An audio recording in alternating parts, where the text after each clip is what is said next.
बिस्मिल्लाहिर्रहमानिर्रहीम। अस्सलामु अलैकुम वरहमतुल्लाहि वबरकातुहू। आबिद राजा चैनल की तरफ से आज मैं अपने दोस्तों को बहुत ही प्यारी दुआ पढ़ना सिखाऊंगा। ये दुआ मुझे जिसने बताई आपने भी उसके लिए ज़रूर दुआ करनी है। उन्होंने मुझे बताया था कि मजलिस से उठने से पहले आपने ये दुआ पढ़नी है जब आप कहीं बैठे हों। तो मैं आप दोस्तों के साथ भी शेयर कर रहा हूँ, आपने भी ये पढ़नी है और उनके लिए ज़रूर दुआ करनी है। तो शुरू करते हैं। बिस्मिल्लाहिर्रहमानिर्रहीम। जो कोई ऐसी मजलिस में बैठे कि जिसमें बहुत फजूल बातें हुई हों और वो उठने से पहले ये दुआ पढ़ ले तो इसके गुनाह जो इस मजलिस में हुए थे बख्श दिए जाएंगे। दुआ क्या है? बिस्मिल्लाहिर्रहमानिर्रहीम।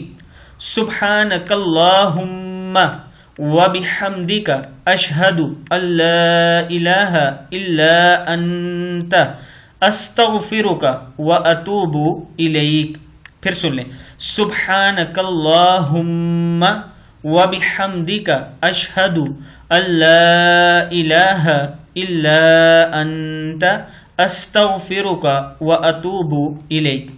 ऐ अल्लाह, तो अपनी तारीफ के साथ पाक है। मैं गवाही देता हूँ कि तेरे अलावा कोई सच्चा माबूद नहीं। मैं तुझसे बख्शिश तलब करता हूँ और तेरी तरफ तौबा करता हूँ। किताबों के हवाले ये नीचे मौजूद हैं, आप देख सकते हैं। आपने खुद भी ये दुआ याद करनी है और अपने दोस्तों के साथ इस वीडियो को भी शेयर करना है। और जो दोस्त ऑनलाइन कुरान पाक पढ़ना चाहते हैं, ये मेरा व्हाट्सअप नंबर है, आप मुझसे रब्ता कर सकते हैं। इंशाअल्लाह अच्छे टीचर आपको कुरान पाक पढ़ाएंगे। अस्सलामु अलैकुम वरहमतुल्लाहि वबरकातुहू।